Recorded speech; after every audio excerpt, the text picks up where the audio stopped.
1. Pengertian feedback dalam pembelajaran.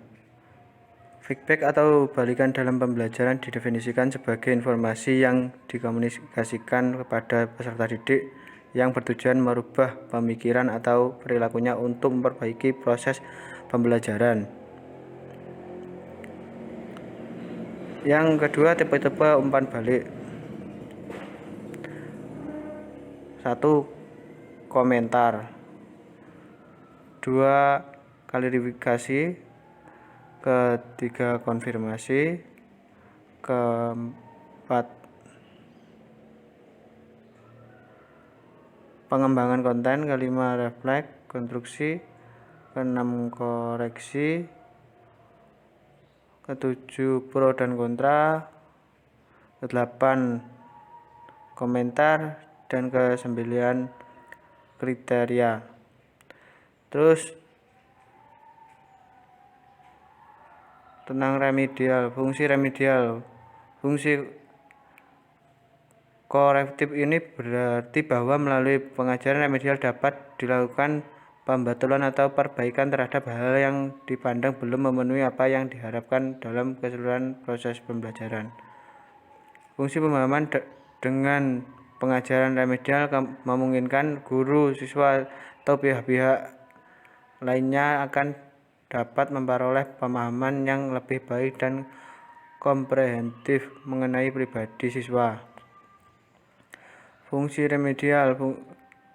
Fungsi penyesuaian pengajaran remedial dapat membentuk siswa untuk bisa beradaptasi atau menyesuaikan diri dengan lingkungannya atau proses belajarnya. Fungsi pengayaan. Pengajaran remedial akan dapat memperkaya proses pembelajaran sehingga materi yang tidak disampaikan dalam pengajaran reguler akan dapat diperoleh melalui pengajaran remedial. Terus strategi dan teknik remedial. Pemberian tugas. Dalam pemberian tugas dapat dilakukan dengan berbagai jenis antara lain dengan pemberian rangkuman baik dilakukan secara individual maupun secara kelompok. Pemberian advance organizer yang sejenis. Melakukan aktivitas fisik. Ada konsep-konsep yang lebih mudah dipahami lewat aktivitas fisik. Misal contoh memahami bahwa volume fluida tidak berubah kalau berada dalam wadah yang berbeda bentuknya. Anda sebaiknya menggunakan berbagai media dan alat pembelajaran sehingga dapat mengkonkretkan konsep yang dipelajarinya. Selain itu, hendaknya Anda banyak memberi kesempatan kepada siswa untuk menggunakan media tersebut, karena siswa pada umumnya mengembangkan berpikir mereka berada pada tingkat operasional yang konkret. Terus kegiatan kelompok. Diskusi kelompok dapat digunakan guru untuk membantu siswa yang mengalami kesulitan belajar. Yang perlu diperhatikan guru dalam menetapkan kelompok dalam kegiatan remedial adalah dalam menentukan anggota kelompok.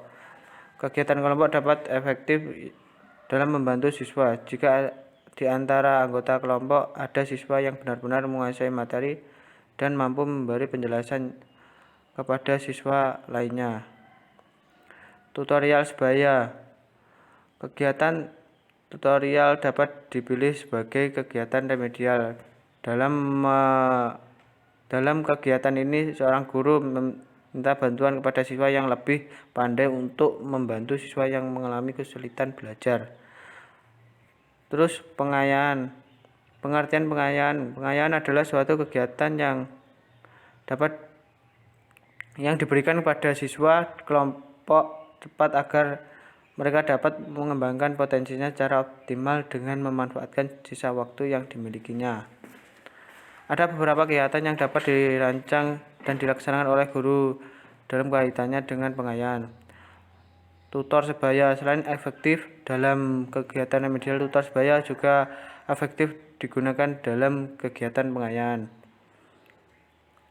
Melalui kegiatan tutor sebaya, pemahaman siswa terhadap suatu konsep akan meningkat karena selain Mereka harus menguasai konsep yang akan dijelaskan. Mereka juga harus mencari teknik menjelaskan konsep tersebut kepada temannya. Terus mengembangkan latihan. Siswa kelompok cepat dapat meminta untuk mengembangkan latihan praktis yang dapat dilaksanakan oleh teman-temannya yang lambat. Kegiatan ini dapat dilakukan untuk pendalaman materi yang menuntut banyak latihan, misalnya pada mata pelajaran matematika. Guru juga harus meminta siswa kelompok cepat untuk membuat soal-soal latihan beserta jawabannya